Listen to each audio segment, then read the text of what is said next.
I was kneeling on the freezing hardwood floor, clutching my grandfather's skeletal, trembling hand, trying desperately to transfer what little warmth I had left into him.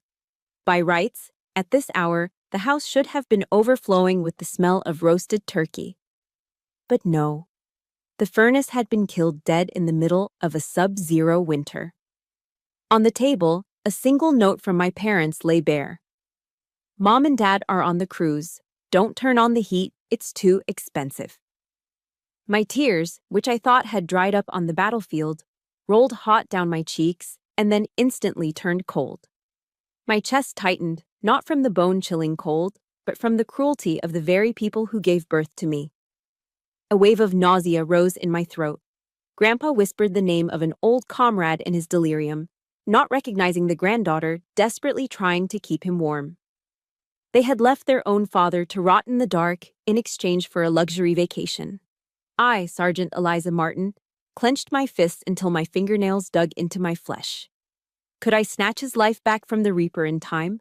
And would I be ruthless enough to make my parents pay for this crime? The cold in Chicago tonight wasn't like the cold in the mountains of Afghanistan. That was physical, a test of endurance. This was the temperature of betrayal. I ripped the thin, moth-eaten blanket off him, the only thing they had left to cover a decorated war hero. The sight made my stomach turn. His skin was cyanotic, a terrifying shade of blue-gray that looked like bruised marble.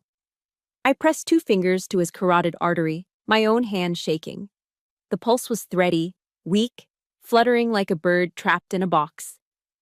"Grandpa! Grandpa! It's Eliza! I'm home!" I shouted, my command voice cracking into something desperate. He didn't respond. Just a low, meaningless moan escaped his blue lips. I knew the signs. I had seen them on the faces of young privates left too long in the snow. Stage 3. Hypothermia. He wasn't shivering anymore. That was the worst sign. In the Corps, we learned that when the shivering stops, the body has surrendered. I didn't have time to break down. Tears were a luxury I couldn't afford. I stripped off my tactical winter jacket, USMC issue, designed to keep a Marine alive in the worst conditions on Earth, and wrapped it around his frail body. It swallowed him whole. "Stay with me, Marine. That's an order," I whispered, my voice fierce. I sprinted to the bathroom cabinet, my boots thudding heavily on the expensive floor. I tore it open, searching frantically. Empty. No heart medication, no blood thinners. Just rows and rows of Linda's anti-aging vitamins and expensive diet supplements. I ran to the kitchen to boil water, hoping to create improvised heat packs. My hands shook, not from the cold, but from the adrenaline of pure, unadulterated fury. On the stainless steel refrigerator, held up by cute little magnets, were photos of Robert and Linda. They were tanned, holding margaritas, smiling with blinding white teeth on the deck of a cruise ship in Cabo. They looked like the perfect American couple. And 10 feet away, in the living room they inherited, the man who built their fortune was freezing to death. God is our refuge and strength, a very present help in trouble. The verse from Psalm 46:1 played in my head, a rhythm to match my chest compressions as I checked him again. I grabbed my phone and dialed my father. The line rang. Once, twice. Then the voicemail picked up. "Hi, you've reached Robert and Linda. We are currently enjoying a tropical paradise. Leave a message, but we probably won't listen." My father's voice was so cheerful, so fake, it felt like a physical slap across the face. I roared into the receiver, a sound that came from the gut. "Dad, Grandpa is dying. You turned off the heat. Where the hell are you?" Silence. Just the beep of the recording ending. They didn't care. They genuinely, truly did not care. General Mattis once said, "No better friend, no worse enemy than a U.S. Marine." My parents had forgotten that. They thought they were dealing with their obedient daughter. They were about to meet their worst enemy. 5 minutes later, the wail of sirens shattered the polite silence of our wealthy Lake Forest neighborhood. Blue and red lights flashed against the snow-covered lawns where neighbors were peeking through their curtains. I didn't give a damn about their gossip. 2 EMTs rushed in with a stretcher. They were pros, moving fast. But as they lifted Grandpa, one of them, a guy in his 40s with a compassionate face, looked at the thermostat, then at Grandpa's emaciated frame, and finally at me. His eyes narrowed. "Are you family, ma'am?" "Yes," I said, my voice steel. "I'm his granddaughter." "How does this happen?" he asked, his tone laced with disgust. "How do you let a human being get to this state in a house like this?" The question hit me harder than shrapnel. He thought I did this. He thought I was the one who starved him, who froze him. I wanted to scream that I had just landed from Camp Pendleton, that I was the savior, not the villain. But the words stuck in my throat. This was the shame my grandfather had been living in. This was the dignity they had stolen from him. I climbed into the back of the ambulance, ignoring the EMT's judgmental stare. I took Grandpa's ice-cold hand in mine again. As the vehicle lurched forward, speeding toward the hospital, I looked back at the dark, looming silhouette of the house. I wasn't panicking anymore. The Marine Corps training had taken over completely now. The mission was clear. "Hold on, Grandpa," I whispered into the chaotic noise of the siren, feeling the vibration of the road beneath us.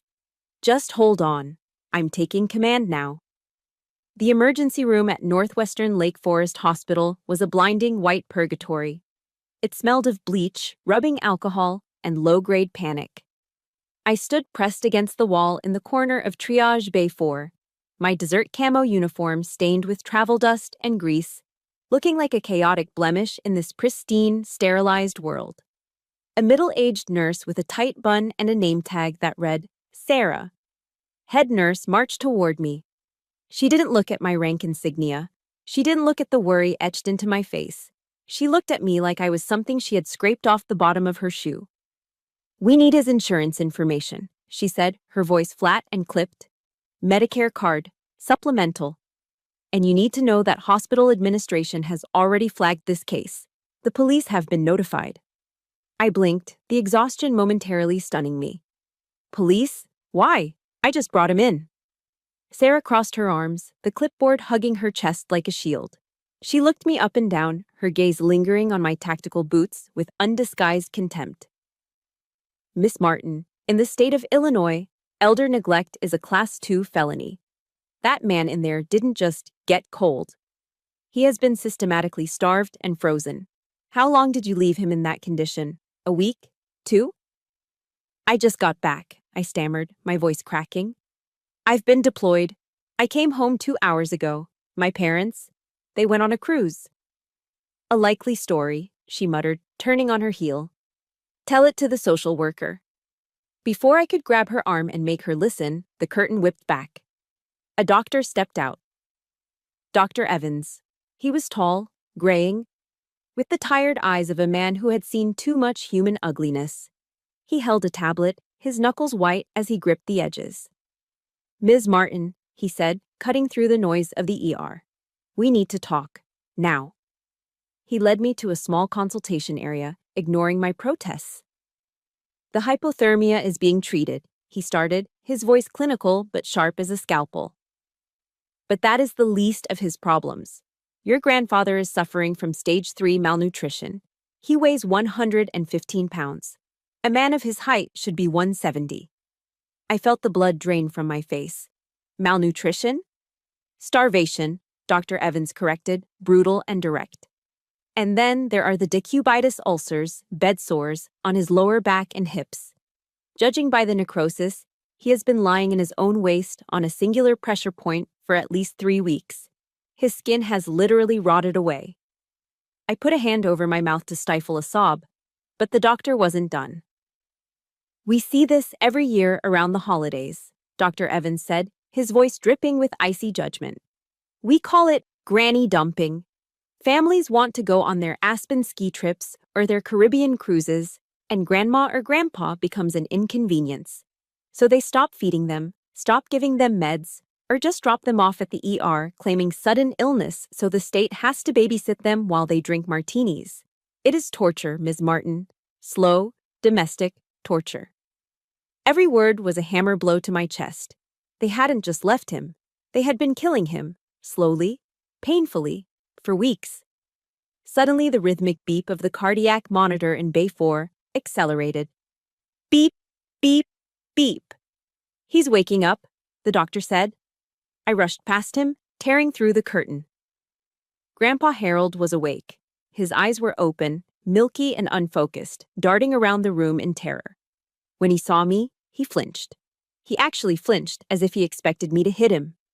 "Grandpa, it's me." "It's Eliza," I whispered, grabbing his hand.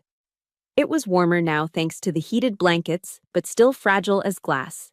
He blinked, his eyes focusing on my face.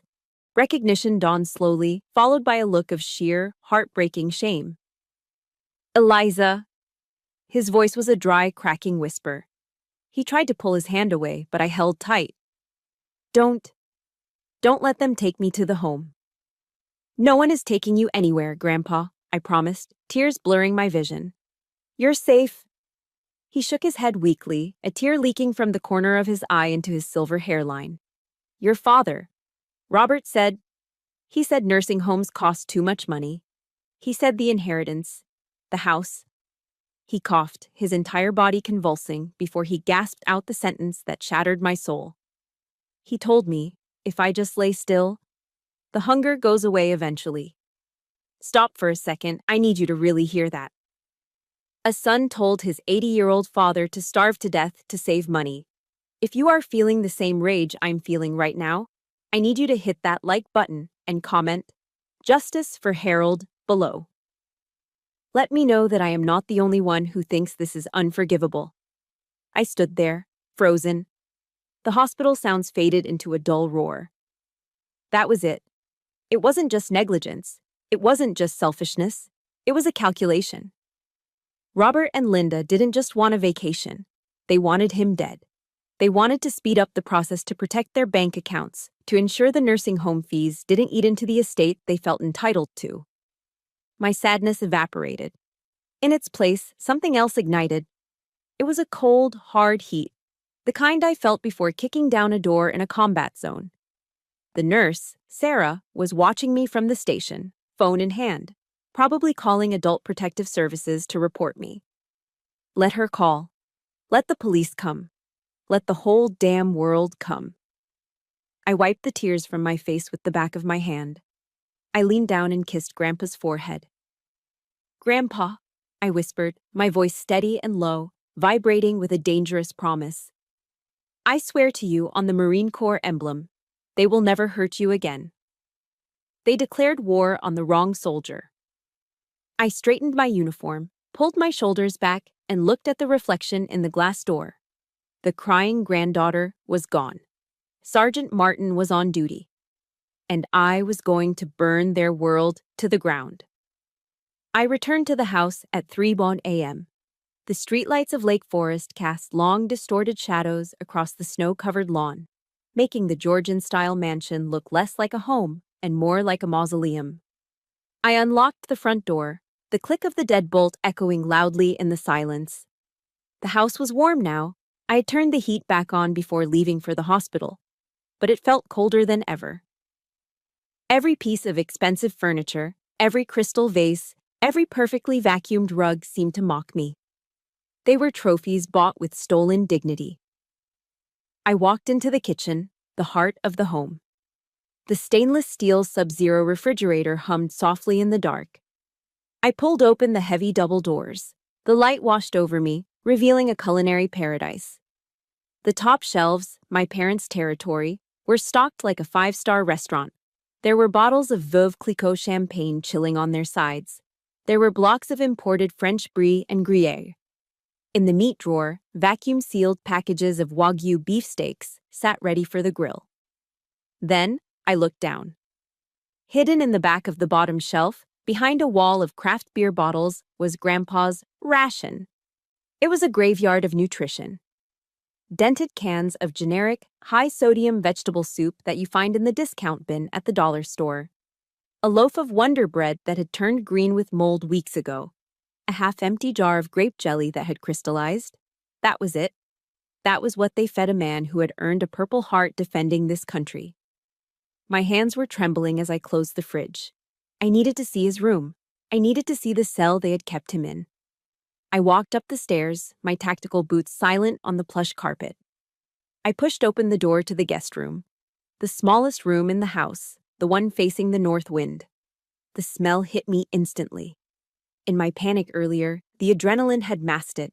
But now, in the stillness, the stench of ammonia was overpowering. It was the smell of old urine soaked into fabric. I flipped on the light switch. The mattress was stained yellow and brown. There were no boxes of Depends, no adult care products, nothing to help an 80-year-old man maintain his hygiene. They hadn't just starved him, they had forced him to live like an animal in his own filth. I moved to the nightstand to pack a bag for him, trying to breathe through my mouth. That's when I saw it. Sitting next to a dusty lamp was a small, open tin can. A plastic spoon, crusted with dried brown residue, sat inside it. I picked up the can, confused. The label was peeled back, but the logo was unmistakable. Friskies, pâté, ocean whitefish, cat food. We didn't own a cat. The realization hit me like a physical blow to the gut. They weren't just feeding him cheap soup. When the soup ran out, or maybe just because they were too lazy to cook, they had fed my grandfather pet food. My stomach lurched violently. I dropped the can, clapped a hand over my mouth, and sprinted to the attached bathroom.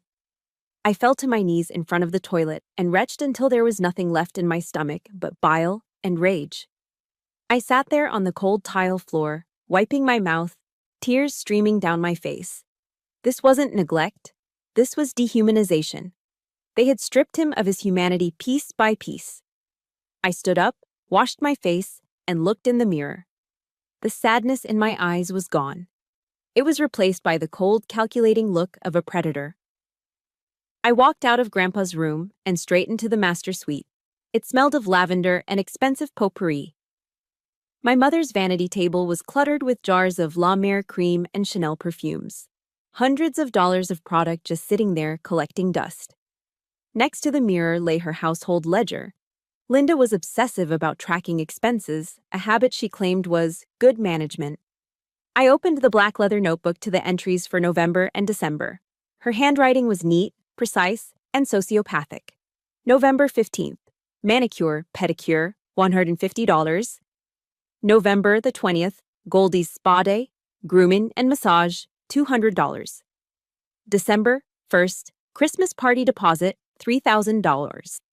And then, at the bottom of the page, written in red ink, RX, Dad's arthritis medication, Celebrex, $45. She had drawn a thick line through it. Next to it, she had scrawled a note. Too expensive. Budget cut? Use aspirin. She spent $200 to massage a poodle. She spent $3,000 to impress neighbors she secretly hated. But $45 to stop her father-in-law's bones from grinding together in agony? That was too expensive. I slammed the book shut, my breathing ragged. They had monetized his suffering. Every dollar they saved on his pain was a dollar they spent on their vanity. I needed air. But before I left this house of horrors, I remembered something.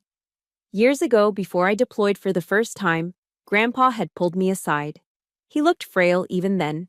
He had whispered, "Eliza, if things ever go bad, if I can't speak for myself, look in your grandmother's Bible." I went downstairs to the small library. It was dusty. My parents never read. On the bottom shelf, tucked away like a forgotten memory, was Grandma's old leather-bound King James Bible. I pulled it out. The leather was cracked. The gold lettering faded. My hands shook as I opened it. The pages were thin as onion skin. I flipped past Genesis, past the Psalms. There, wedged tightly into the table of contents, was a thick manila envelope. I pulled it out. It was heavy. Inside, there was no cash. Instead, I pulled out a stack of legal documents and a small silver USB drive. On the front of the envelope, in handwriting that was shaky but determined, Grandpa had written a message. For Eliza. When you are ready to fight. I gripped the USB drive in my hand. It felt cold, metallic, and heavy with potential. This wasn't just a diary. This was ammunition. Grandpa hadn't been senile. He hadn't been unaware. He had been watching. He had been recording. I pocketed the drive and the documents. I took one last look around the dark, silent house. It didn't scare me anymore. It was just a building occupied by criminals, and I had just found the weapon that would evict them. I checked my watch. 4:15 a.m. I wouldn't sleep tonight. I had a meeting to schedule. David Monroe, Grandpa's old lawyer, was going to get a very early wake-up call. The investigation was over. The prosecution was about to begin. At 8 a.m. sharp, I walked into the law offices of Monroe and Associates. The building was an old brick structure in downtown Lake Forest, smelling of lemon polish and old paper. It was a stark contrast to the sterile, terrifying white of the hospital. David Monroe, Grandpa's attorney and oldest friend, looked like he had aged 10 years since I last saw him. He was a man of the old school, three-piece suits, tortoiseshell glasses, and a belief in a handshake as a binding contract. But today, his hands were trembling as he plugged the silver USB drive I'd found in the Bible into his laptop. We sat in silence as the first audio file played. The voice that filled the oak-paneled room was unmistakable. It was my mother, Linda. But it wasn't the sweet, social climber voice she used at parties. It was a jagged, venomous hiss. "Sign the check, old man. If you don't sign it, don't bother coming down for dinner tonight." The kitchen is closed. Then a pause, a shuffling sound, and then Grandpa's voice, weak, broken.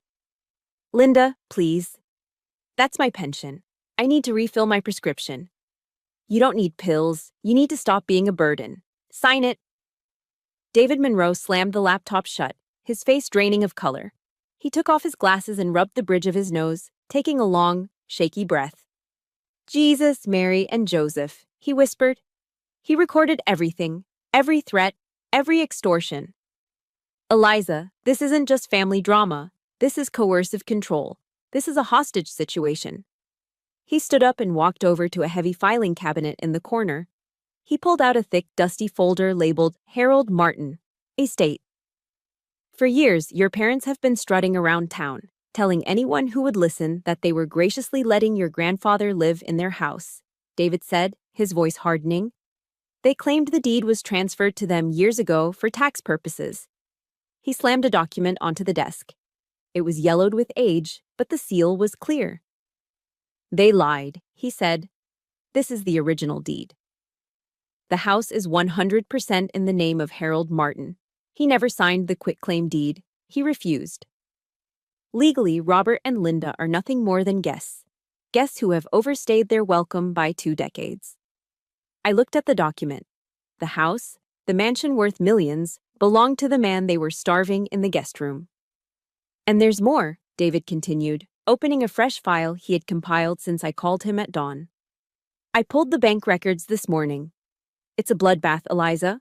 We spent the next hour reviewing the forensic accounting of a crime scene. It was sickening. My grandfather's Social Security, his Marine Corps pension, his investment dividends. All of it had been funneled into a joint account my father had access to as a caretaker. But the money didn't go to care. We traced the transactions. $2,000 at a riverboat casino in Joliet. $5,000 at the Louis Vuitton store on the Magnificent Mile. First-class tickets to Aruba. Wine club memberships. In the last 5 years, they had drained over $200,000. This is Class 1 financial exploitation of an elderly person, David said, tapping the spreadsheet with a pen. Under the Elder Justice Act, combined with the physical neglect, we have enough here to put them away for 10 to 15 years. They breached their fiduciary duty. They embezzled. And judging by some of these checks, they forged his signature. My parents weren't just bad people, they were felons." David looked at me, his eyes fierce. "What do you want to do, Eliza? We can have the police pick them up at O'Hare the second they land." I thought about it. I thought about the cold room, the cat food, the years of silence Grandpa endured just to keep the peace, just to have a family. Arresting them at the airport was too easy. They would play the victim. They would claim it was a misunderstanding. "No," I said, my voice calm. "I want them to come home. I want them to walk through that door thinking they are the kings of the castle. I want to see the look on their faces when the kingdom crumbles." I picked up my phone. Cancel the cards, David. Freeze the joint account. Cut off the oxygen. David nodded and made the call. 10 minutes later, the credit line, the lifeline that fueled my parents' delusion of wealth, was severed. It didn't take long. My phone started vibrating against the mahogany desk like an angry hornet. The caller ID flashed. Dad! I picked up. I didn't say a word. Eliza! My father screamed. The background noise was loud, clinking silverware, chatter. He was at a restaurant. What the hell did you do? I'm at the bistro. My card just got declined. He didn't ask about Grandpa. He didn't ask if the heat was on. He was worried about his image. Do you know how embarrassing this is? He shouted, his voice slurring slightly. He was already drunk. The waiter is looking at me like I'm a bum. You fix this right now, you ungrateful brat. Call the bank and tell them it's a mistake. I listened to his breathing, heavy and panicked. If that card isn't working in 5 minutes, he hissed, dropping his voice to a menacing growl. I swear to God, when I get home, I am kicking that old man out onto the street. I'm done with charity. Do you hear me? I heard him, loud and clear. He was threatening to evict the owner of the house. He was threatening the man whose money was paying for the steak he had just eaten. I looked at David. I looked at the file of evidence that was about to destroy Robert Martin's life. Have a safe flight home, Dad, I said softly. I hung up. My father thought he was holding all the cards. He didn't realize he was sitting at a table that had already been flipped over. He was coming home to a war zone, and he was walking straight into the kill box. Dr. Evans was furious. He stood in the doorway of the recovery room, blocking my path with his clipboard held high like a shield. You cannot take him, Eliza. This is against medical advice. He's stable, yes, but he is weak. His electrolyte levels are barely balanced. If he goes back to that environment, he could crash within hours. I looked at the doctor, then at Grandpa Harold, who was sitting on the edge of the hospital bed. He was pale, shaking slightly, but his jaw was set in a line of granite determination I hadn't seen in years. He needs to go home, doctor, I said, signing the discharge papers with a sharp scratch of the pen. Not to die, but to take back what is his. I have a medic bag in the car. I'll monitor his vitals every 15 minutes, but we are leaving. The drive back to Lake Forest was silent. The snow had started to fall again. Big, heavy flakes that signaled a lake-effect blizzard was coming off Lake Michigan. When we pulled into the driveway, I didn't take Grandpa to the guest room. That freezing cell was a crime scene, not a bedroom. Instead, I helped him walk, slowly, painfully, into the center of the living room. There stood the high-backed leather wingback chair. It was the throne of the house. For 20 years, my father, Robert, had claimed it as his own. He would sit there with his scotch, pontificating about business deals that never happened, while Grandpa was relegated to a folding chair in the corner. Sit here, Grandpa, I said gently. He hesitated. Robert doesn't like anyone sitting in his chair. It's not his chair, I said, lowering him onto the leather. It's yours. Everything here is yours. Then came the armor. I had retrieved his uniform from the back of the cedar closet where my mother had hidden it. The United States Marine Corps dress blues. They were immaculate. The dark blue high collar, the blood stripe running down the trousers, the gold buttons. I helped him dress. It was a heartbreaking process. The uniform, which had once fitted him like a second skin, now hung loosely on his frame. The collar gaped around his neck, highlighting the tendons that stood out from starvation. I had to tighten the belt 3 notches past its original hole. But when I pinned the Purple Heart onto his chest, right above the ribbons from Korea, something changed. He straightened his spine. The tremor in his hands seemed to steady. He wasn't a victim of elder abuse anymore. He was Corporal Harold Martin. Now we set the stage. I cleared the coffee table. No legal files, no bank statements, no evidence of the investigation. I wanted the room to look normal. I wanted them to walk in thinking they were still in control, thinking I was just the obedient daughter who had come home early to fix the furnace. I went to the kitchen and turned on the oven. I pulled out ground beef, onions, breadcrumbs, and ketchup. I began to make a meatloaf. It was a strategic choice. Meatloaf and mashed potatoes was my father's favorite meal. It was the smell of comfort, of a warm Midwestern winter night.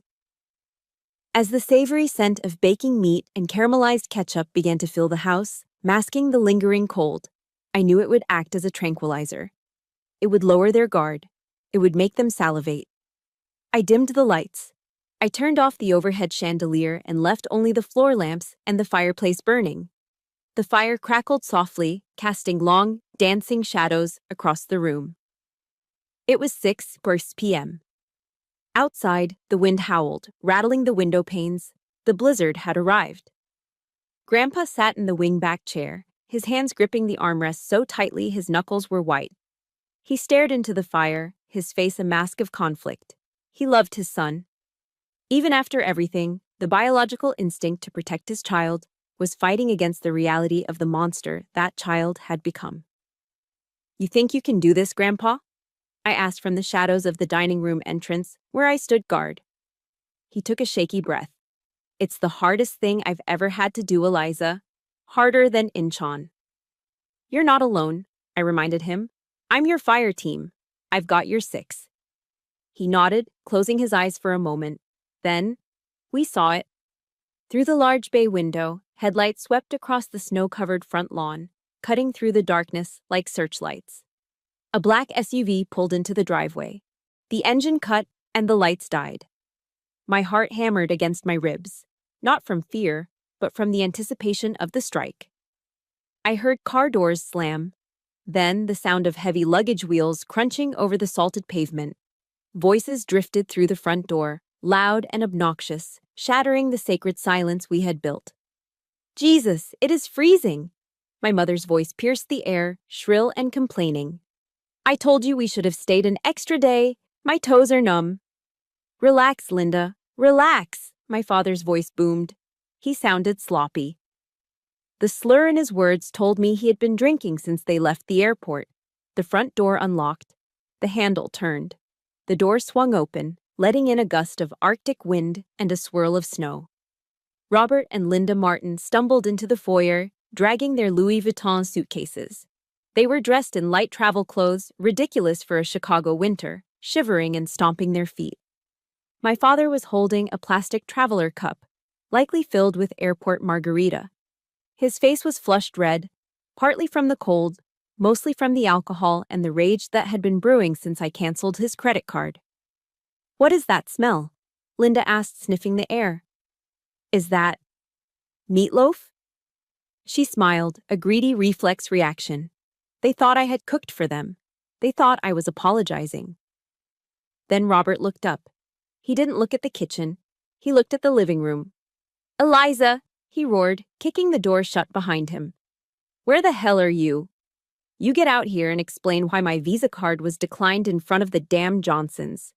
Do you have any idea how humiliated I was?" They marched into the living room, dropping their bags on the floor with a heavy thud. They were focused on their anger, on their entitlement. They didn't see the trap until the steel jaws were already snapping shut. They stopped dead in their tracks. There, in the center of the room, illuminated by the flickering firelight, sat the man they thought was dying in the back bedroom. He wasn't lying in filth. He wasn't wearing rags. He was sitting in the master's chair, wearing the full dress uniform of a United States Marine, staring at them with eyes that had seen war. The silence that followed was heavy enough to crush bones. My father reached over and slapped the dimmer switch, flooding the room with harsh, blinding light. The warm, intimate atmosphere of the fireplace was instantly shattered. He stood there, swaying slightly, staring at the man sitting in the wingback chair. For a second, I saw a flicker of fear in his eyes, the instinctive fear a child has when caught by a parent. But Robert Martin was too arrogant and too drunk to let that last. He threw his head back and laughed. It was a cruel, barking sound. "What the hell is this?" he sneered, gesturing at Grandpa with his half-empty traveler cup. "Is this a joke? Are you playing toy soldier, old man? You look like a scarecrow in a Halloween costume." My mother, Linda, crossed her arms, shivering in her thin resort wear. "Seriously, Eliza, You dragged him out here to guilt trip us? After we pay the mortgage? After we put food on the table for 20 years? We've been carrying this dead weight for decades. The air in the room seemed to drop 10 degrees. Dead weight? I repeated, my voice low. I stepped between them and Grandpa. I reached into my cargo pocket and pulled out the thick stack of bank statements David Monroe and I had compiled. I didn't hand them over. I threw them onto the coffee table. They fanned out like a deck of cards, revealing column after column of highlighted transactions. $200,000, I said, looking my father dead in the eye. That's how much of his dead weight you've spent in the last 5 years. His VA disability checks, his Social Security, his life savings. You didn't carry him. He carried you. Robert's face turned a violent shade of purple. The veins in his neck bulged. He looked at the papers, then at me. You little bitch, he spat. You broke into my office? You went through my private records. He lunged at me. It was a clumsy, alcohol-fueled swing aimed at my face. He had never hit me before, but desperation makes people do ugly things. He forgot who I was. He forgot where I had been. I didn't flinch. I sidestepped his fist with the ease of a drill instructor watching a clumsy recruit. As his arm passed me, I grabbed his wrist, twisting it behind his back in a standard Marine Corps compliance lock. I applied just enough pressure to the joint to immobilize him without breaking the bone. Dad, stop, I shouted, forcing him down to his knees. He groaned in pain, pinned against the coffee table, his face pressed near the evidence of his crimes. This isn't your property, Dad, I hissed into his ear. It's evidence. Let him go, Linda screamed, rushing forward, her nails clawing at the air. You're assaulting your father. I'm calling the police. I'm going to have you arrested and thrown out of my house. My house. She still didn't get it. I released my father. He scrambled back, rubbing his wrist, looking at me with a mixture of shock and hatred. Get out, he panted. Both of you. Get out of my house right now. I don't care if he freezes to death. Get out. I didn't move. I simply pulled out my phone, tapped the screen, and turned the volume all the way up. Play. The recording from the USB drive cut through the room. It was crisp and clear. Why won't he just die already? It was Linda's voice. If he dies before the new year, we can sell the house before the market dips. I'm sick of waiting, Robert. Just stop giving him the heart pills. Nature will take its course. The silence that followed was absolute. Linda's face went from flushed to ghostly pale in a heartbeat. Her mouth opened, but no sound came out. She looked at Robert, then at me, and finally, terrified, at the man in the chair. Grandpa Harold stood up. He didn't use the armrests. He didn't use a cane. He rose slowly, fighting gravity and malnutrition with sheer force of will. He stood straight, his spine aligning with the discipline ingrained in him 60 years ago. The dress blues hung loose on his frame, but at that moment, he looked 10 feet tall. He walked past me. He stopped directly in front of his son.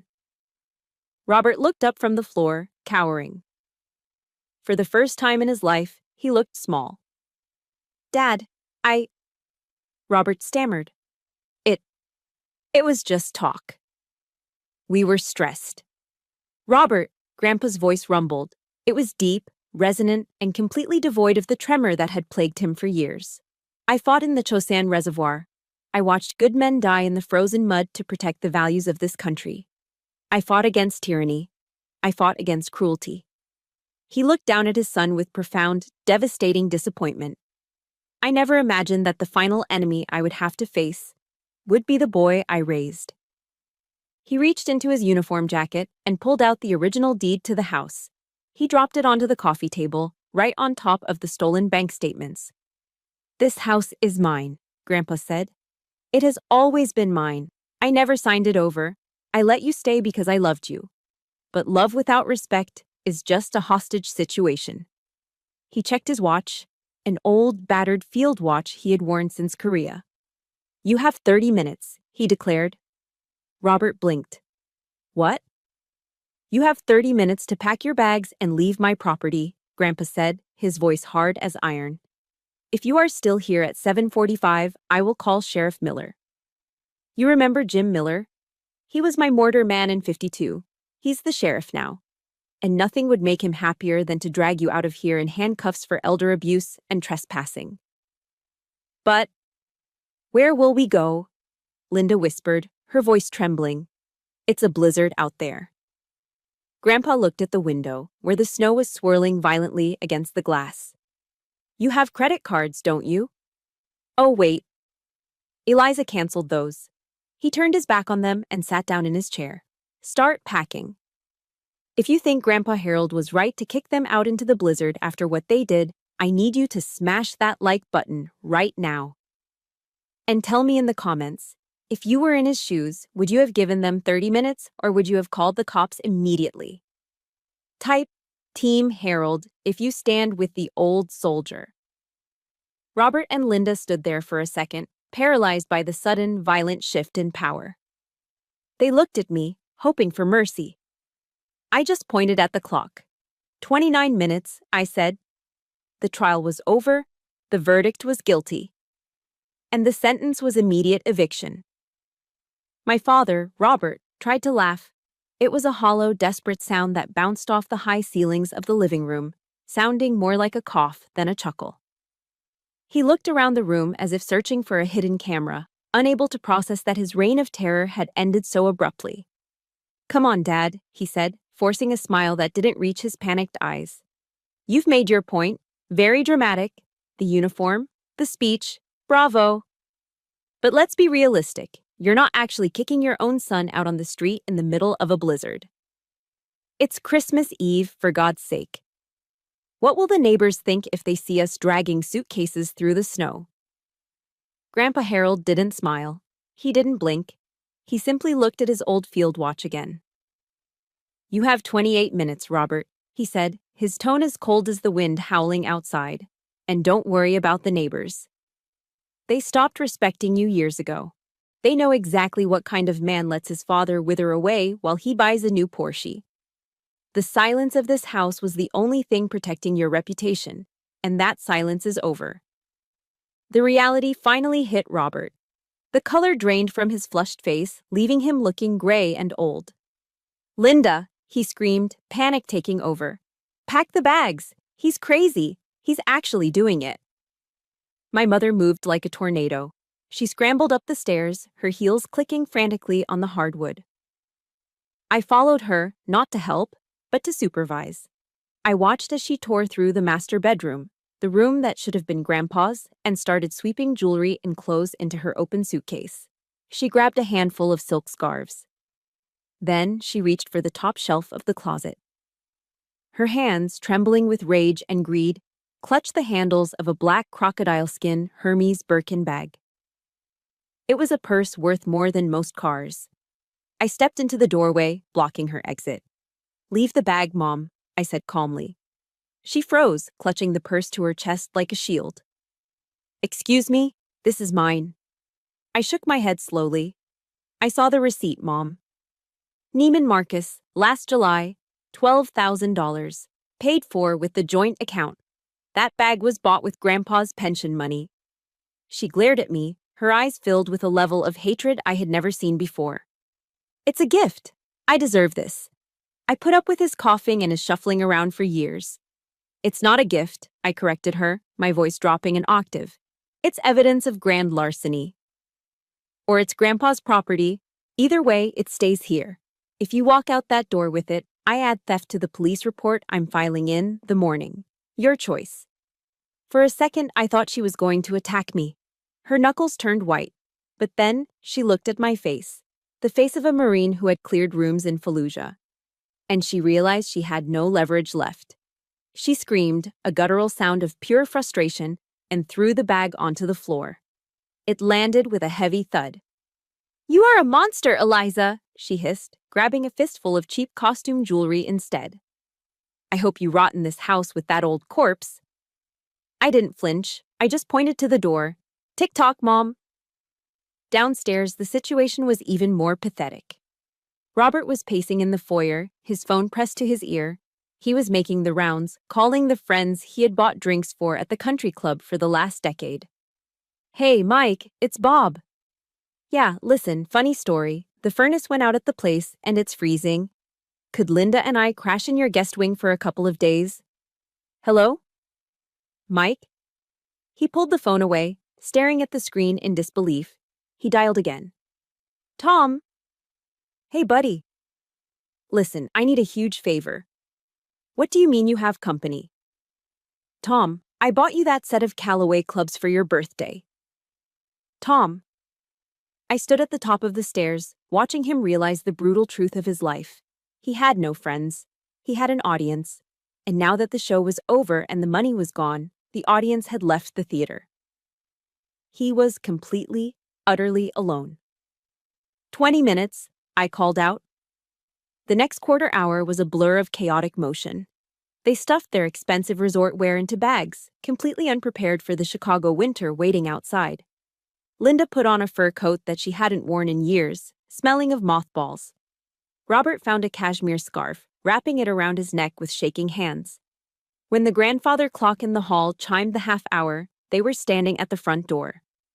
2 large suitcases, 2 people who had lost everything because they wanted too much. Grandpa Harold stood by the window, his back to them. He refused to look. It wasn't out of cruelty, it was out of heartbreak. He couldn't bear to watch his son leave like this, but he knew he couldn't let him stay. Robert put his hand on the doorknob. He paused, looking back at the warm, glowing living room, at the life of ease he had taken for granted. He looked at me, his eyes wet with tears of self-pity. Dad. Eliza. I'm sorry, he mumbled. It wasn't an apology for the starvation. It wasn't an apology for the theft. It was an apology because he was scared.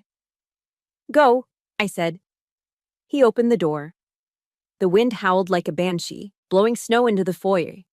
The temperature dropped instantly. They dragged their heavy bags over the threshold, struggling against the drifts that had already piled up on the porch. I watched them stumble down the walkway toward their SUV, slipping on the ice, looking small and defeated against the backdrop of the raging storm. I didn't feel happy. I didn't feel sad. I felt clean, like a wound that had been festering for years had finally been lanced and sterilized. I stepped forward, gripped the heavy oak door, and pushed it shut. Slam. I turned the deadbolt. Click. The sound echoed through the house, final and absolute. The trial was over. The sentence had been executed. The house was quiet again, but for the first time in 20 years, it was a quiet born of peace, not fear. The silence that descended upon the house was heavy, but it wasn't empty. For the first time in as long as I could remember, the air didn't feel charged with tension or pretense. It felt like the air in a sanctuary after the congregation has left, still, sacred, and safe. I walked over to the fireplace and threw 2 large oak logs onto the dying embers. Sparks flew up the chimney, and the flames roared back to life, casting a warm, orange glow across the room. The firelight danced on the brass buttons of Grandpa's uniform and glinted off the purple heart pinned to his chest. He was sitting motionless in the wingback chair, his hands resting on his knees. He wasn't looking at the door where his son had just exited. He was looking down at the metal, his thumb tracing the gold profile of George Washington. You did good, Marine, he said softly. His voice was steady, but there was a crack of profound sadness in it. You executed the mission perfectly. I didn't feel like a hero. I felt like I had just cut off a limb to save a body. The adrenaline of the confrontation was fading, replaced by a hollow ache in my chest. I walked over and sat on the thick rug at his feet, resting my head against his knee, just like I used to when I was 7 years old and scared of thunderstorms. Grandpa, I whispered, the tears returning. Not tears of rage this time, but tears of exhaustion. I just kicked my own parents out into a blizzard. I humiliated them. Does that make me a bad daughter? Am I the monster Mom said I was? The guilt was a physical weight. In the Marine Corps, the enemy is a stranger holding a rifle. Tonight, the enemy had been the people whose faces were in my earliest memories. Grandpa's hand, rough and calloused but warm, came down to rest on my hair. He stroked it gently. No, Eliza, you aren't a monster. You're the only one who loved them enough to tell them the truth. He sighed, a sound that seemed to carry 50 years of regret. I failed them, Eliza. All these years, I thought I was being a good father by giving them everything. I paid for the cars, the vacations, the bailouts. I thought I was helping. But I wasn't. I was crippling them. I robbed Robert of the chance to be a man because I never let him fall. Tonight, you didn't punish them. You gave them the first real lesson of their lives. He reached into the breast pocket of his tunic and pulled out a small tattered notebook. It was his field diary from Korea, the leather worn smooth by time. He opened it to a marked page. I wrote this the day the armistice was signed, he said, his eyes scanning the faded pencil marks. Victory always has a price. It leaves scars on the land and on the soul. But combat is just the means. Peace is the only goal that matters. We have peace in this house tonight, Eliza. Don't let the cost outweigh the prize. I wiped my eyes and looked up at him. He was right. The house was warm. The threat was gone. I stood up and walked to the kitchen. The meatloaf I had prepared as a trap was still sitting on the counter. It had cooled down, but the smell was still incredible. Savory beef, onions, and the sweet tang of caramelized ketchup. I plated 2 large slices, added a scoop of mashed potatoes, and brought the plates into the living room. We didn't move to the dining table. We ate right there by the fire, trays balanced on our knees. It was the best meal I had ever tasted. For the first time in years, I watched Grandpa eat with an appetite. He ate slowly, savoring every bite, his eyes closing in simple pleasure. There was no one rushing him, no one making snide comments about his table manners, no one calculating the cost of the groceries. "This tastes like your grandmother's recipe," he said, a small smile touching his lips. Eleanor always added a pinch of brown sugar to the glaze. "She did," I smiled back. "She taught me that the summer before she passed." We spent the next hour talking, not about the bank accounts, or the betrayal, or the cold room. We talked about Grandma Eleanor. We talked about the Christmas of 1998, when the tree fell over and we all laughed until we cried. We reclaimed the memories of this house, scrubbing away the taint of the last few years with stories of better times. By midnight, Grandpa was asleep in the chair, a soft snore escaping his lips. I covered him with a thick quilt, turned down the lamp, and sat watch until dawn. The next morning broke with a brilliant, blinding sunshine reflecting off the fresh snow.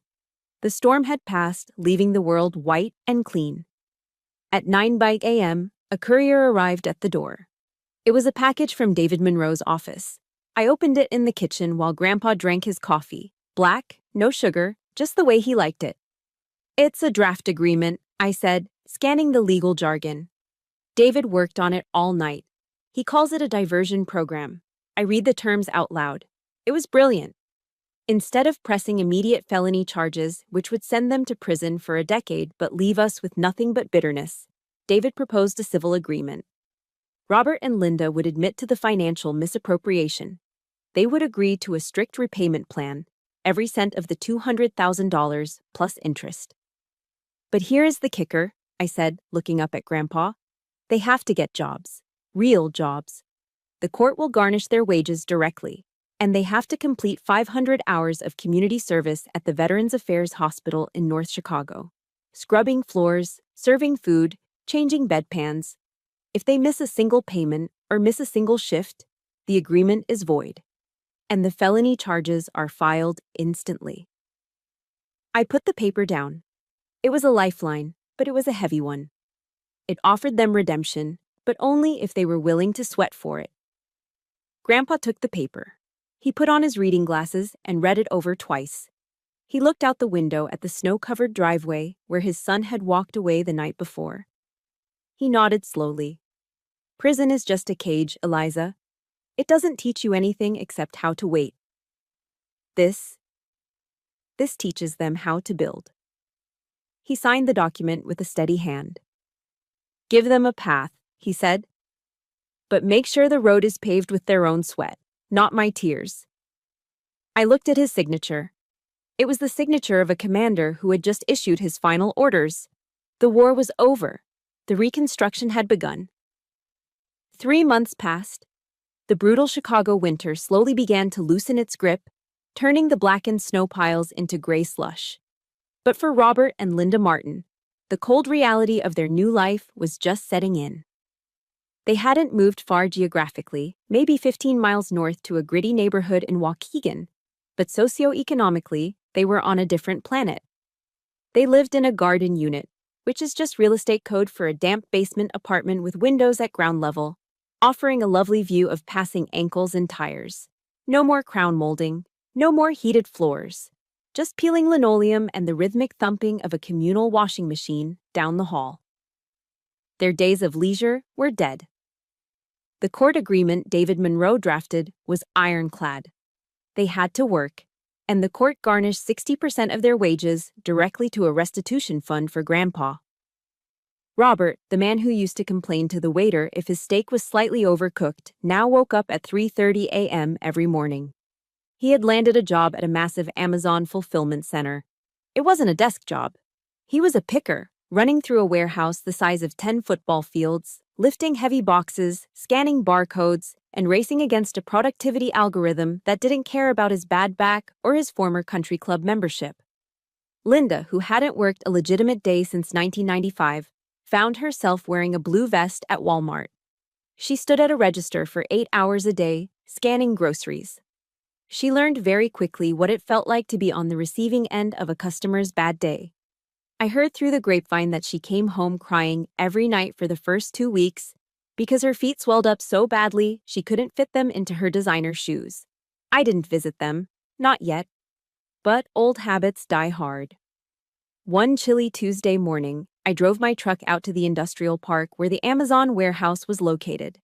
I parked across the street, lowered my window, and watched the shift change. At 2:30 p.m., the bay doors opened. A stream of exhausted workers poured out, blinking in the sunlight. Then I saw him. My father walked out, looking 20 years older than he had at Christmas. He was wearing a heavy Carhartt jacket and steel-toed boots. He walked with a noticeable limp, his hand rubbing his lower back, a mirror image of how Grandpa used to walk when his arthritis flared up. He stopped at a concrete bench to tie his bootlace. He didn't look arrogant. He didn't look around to see who was watching. He just looked tired, focused, humble.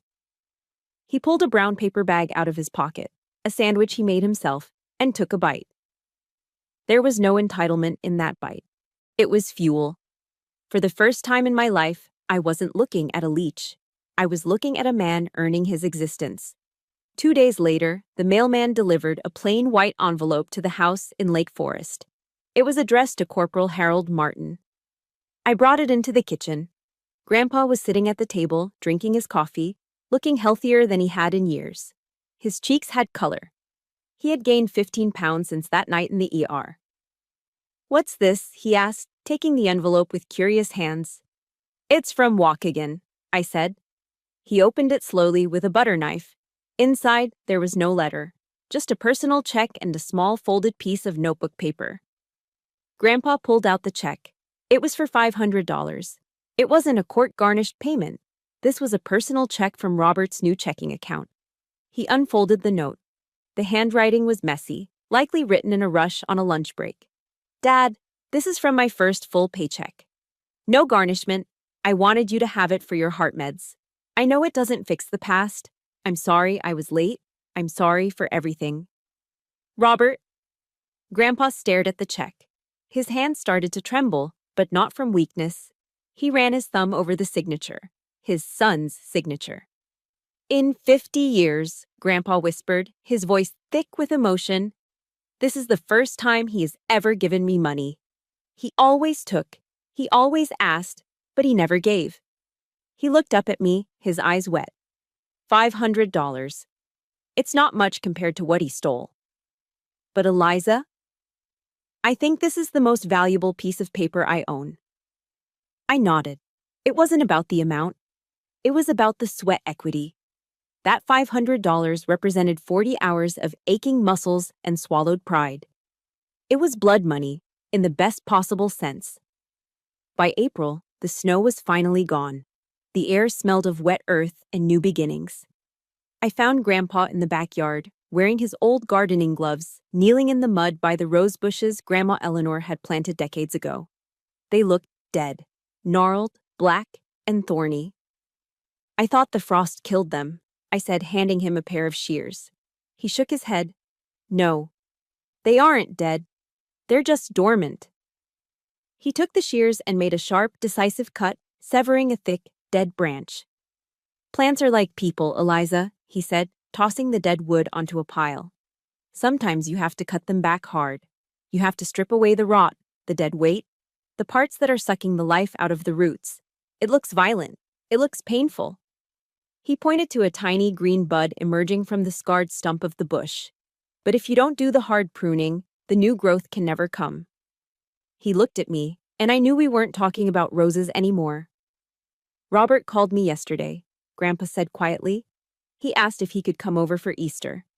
Not to move back in, just for dinner."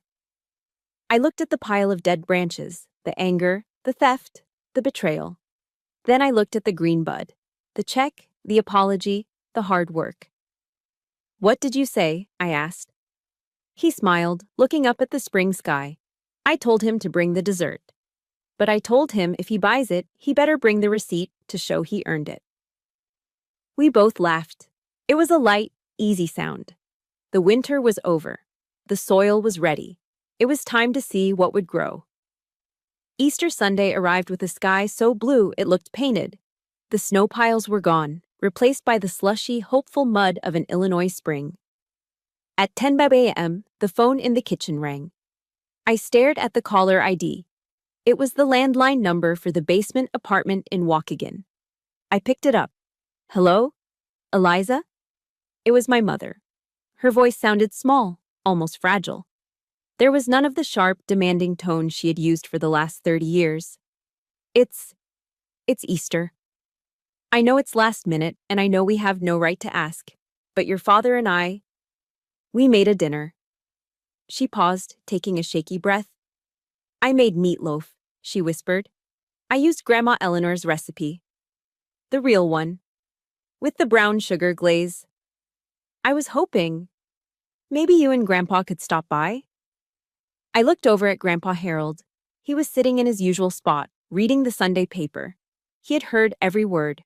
He folded the newspaper, placed it on the table, and stood up slowly. He didn't look at me for permission. He looked at me with purpose. "Get the car keys, Sergeant," he said, a small smile playing on his lips. Then he walked to the closet and pulled out his best charcoal suit. It was the one he used to wear to church with Grandma. "Let's go. The peace mission starts now." The drive to Waukegan took 30 minutes.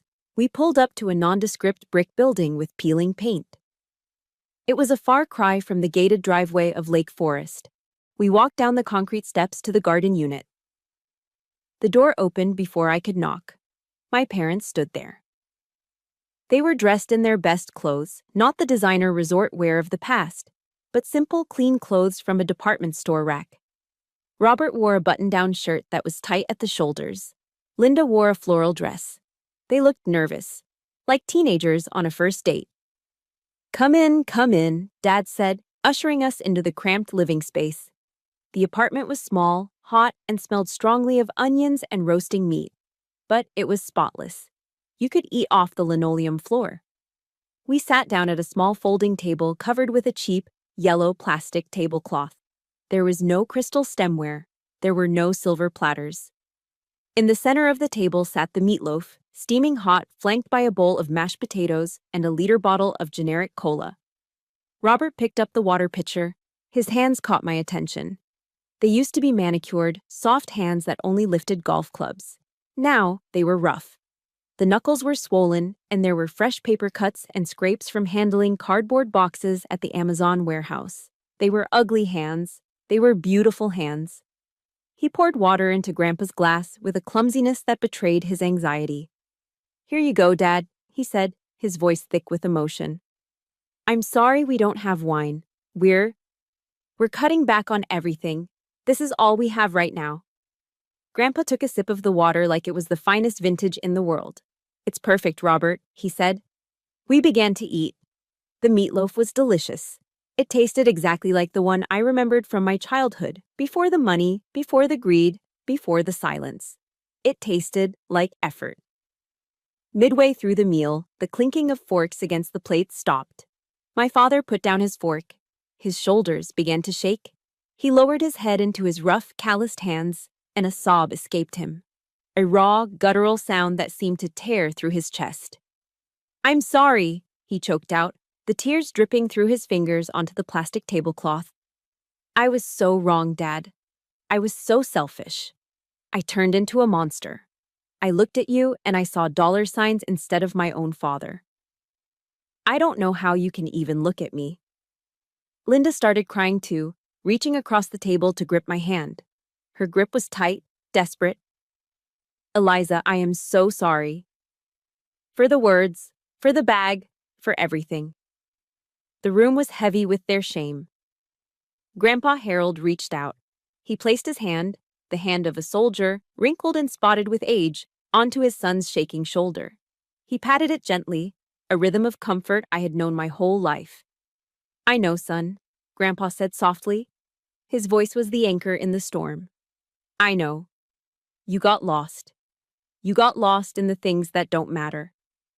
He waited until Robert looked up, his eyes red and swollen. "The road home is always long, Robert, and it's always uphill.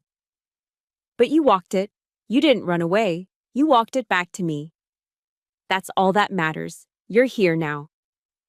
We finished the meal in a different kind of silence. It wasn't the awkward silence of strangers or the hostile silence of enemies. It was the silence of healing. It was the feeling of a bone setting back into place after being dislocated for years. As the sun began to set, painting the sky in brilliant hues of purple and gold, I drove Grandpa back to Lake Forest. He fell asleep in the passenger seat almost immediately, his head resting against the window, a look of absolute peace on his face. I kept my eyes on the road, but my mind was drifting. I thought about the battles I had fought overseas. I thought about the medals tucked away in my drawer.